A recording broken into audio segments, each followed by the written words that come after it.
శ్రీమతి రామానుజాయ నమః. 29వ పాసురానికి వచ్చాము.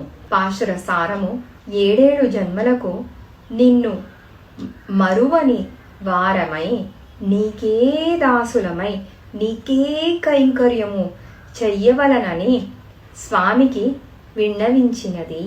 పాసుర తాత్పర్యము: పశువులను మేపి భుజించి గొల్ల కులమున పుట్టి నీవు మా అంతరంగ కైంకర్యములను స్వీకరించకపోరాదు. ఈనాడు కేవలము పరయను వాయిద్యమును పొంది వెళ్ళువారము కాము.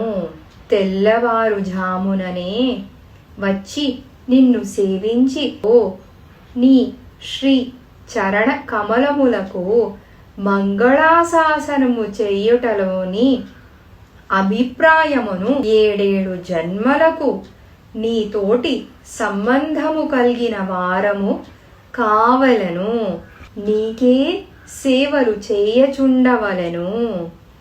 ఇదియే మా కోరిక. దీనికంటే ఇతరమైన కోరికలను తొలగించుము స్వామి. సిత్తం సిరుగాలే అనగా ఏ సమయము? మిక్కిలి ప్రాతకాలమని అర్థము. సుమారుగా తెల్లవారుజామున 3 గంటల సమయము. ఈ పాసురములో గోదాదేవి శ్రీకృష్ణుని ఏమని నిర్బంధించింది? పశువులను మేపి భుజించి గొల్లకులములో జన్మించిన నీవు గోపికలముగా మేము చేసే అంతరంగ కైంకర్యములను స్వీకరించి తీరాలి అని నిర్బంధించింది. శ్రీయఃపతి గొప్ప, శ్రీయఃపతి దాసులు గొప్ప, శ్రీయఃపతి కంటే ఆయన దాసులే గొప్ప.